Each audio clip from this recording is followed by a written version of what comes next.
Series of U-turns, defeats in Parliament even when the government has a majority, and ministers, including cabinet ministers, openly questioning the authority of the Prime Minister. Does the Prime Minister agree that these are signs of a government in terminal decline? Mr. Speaker, once again he cannot ask questions about the economy or about swine flu or about the difficult decisions that we have got to take in the world. Once again, he reduces everything to personality. We're getting on with the business of governing. If the Prime Minister got out and knocked on a few more doors, he'd realise that his leadership is the issue. He likes to talk about these issues of substance. His failure to reform welfare, his failure to deal with the deficit, his failure to run a united cabinet, they've all got two things in common. They're failures and they're his failures. So, let us take the state of his cabinet. This weekend, the Communities Secretary wrote an article calling the government's performance lamentable. Given she is openly mocking the Prime Minister and his authority, what's she still doing in the cabinet? Speaker, what would be unacceptable is if we followed the policies of the Conservative Party. What would be lamentable is we have adopted their policy for doing absolutely nothing. Once again, he has got nothing to say about the big issues of the day. Once again, he's got nothing to say about unemployment. Once again, he's got nothing to say about the help we're giving people for housing.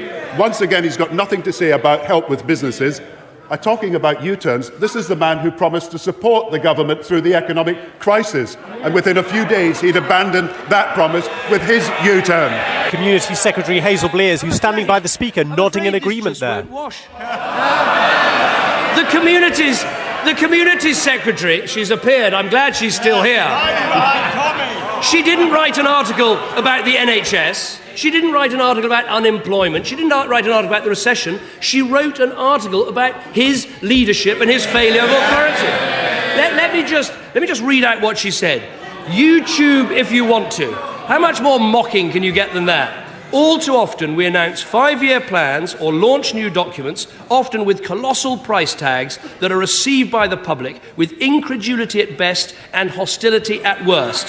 Whatever the problems of the recession, she wrote, the answer is not more government documents or big speeches. Now, having just made a big speech, who on earth does the Prime Minister think she's referring to? Doesn't he realise his government simply cannot go on like this? Let me ask him again, why is she still in the Cabinet? What we are taking on the recession is action. We are helping the unemployed get back into work, opposed by the Conservatives. We are helping people with their mortgages, opposed by the Conservatives. We are helping people get help with their businesses for their cash flow, opposed by the Conservatives. We're going to give a September schools guarantee to every school leaver giving school that they'll get work or training or educational support. And you know, Mr. Speaker, it's also opposed by the Conservative. Let's talk about the real issues in government. It's making big decisions in difficult times, and he's simply not up to the task. The big issue in British politics today is the fact the man who's meant to be leading our country shows such appalling judgment. That is the reason he's losing his authority. Let us look at the string of misjudgments we've seen. The Prime Minister has made U-turns on Titan prisons, the internet database, MPs' expenses, and that humiliating defeat on the Gurkhas. Why does he think he got so many judgments so badly wrong? Speaker, if he wants to talk about U-turns, the biggest U-turn is him supporting public spending and then now saying he will not match our public spending. The biggest U-turn on education is to support money for education and then now to say he's going to cut it. The biggest U-turn is to say he was supporting us on the police and is now cutting police expenditure. Let us remember he was the hug-a-hoodie. That was another of his big U-turn.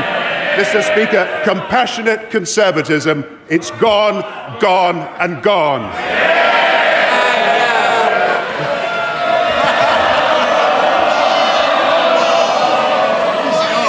I'm sure that sounded just great in the bunker.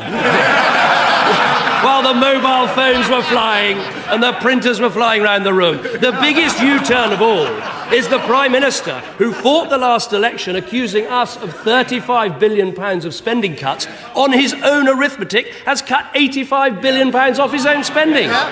If he is so confident of his arguments, if he's so confident of his judgments, if he thinks he's on the right side of these arguments, why doesn't he do what Margaret Thatcher did and Tony Blair did after 4 years of a parliament and call a general election?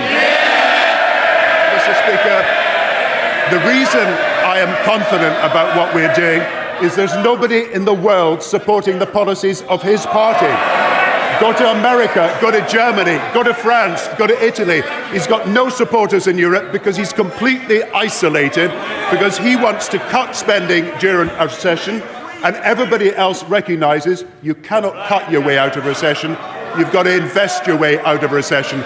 The Conservative Party are in the dark ages on policy. They've got to think again. The Prime Minister talks about isolated. He's isolated in his own cabinet. He's the only one who thinks he's any good. What is it about this Prime Minister and elections? He wouldn't fight an election to win the leadership of the Labour Party. He didn't fight an election to become Prime Minister. And he hasn't got the courage to go to the country now. Isn't the truth this, that what Britain needs is a strong Prime Minister with a united party capable of taking the long-term decisions? Instead, we've got a wasted year with an utterly busted government. No one doubts he might have come into politics for the right reasons, but isn't it clear he's just not up to the job? The public know it, his party know it, and now the Cabinet knows it. So why not do the last bold thing left to him? Call an election.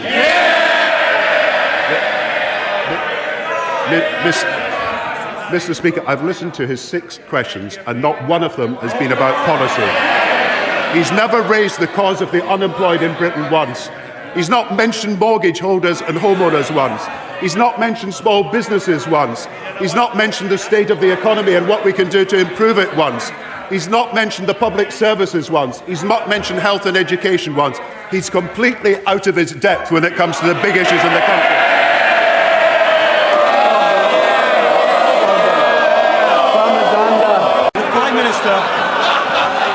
The Prime Minister gave a speech on education and young people. This was his big chance to show that he still had some big ideas for the country, to explain why 1 in 3 11-year-olds still can't read or write properly, to explain why we have more young people in prison, in debt, on antidepressants than ever before, why under his government we have the unhappiest children in a developed world and a care system in crisis.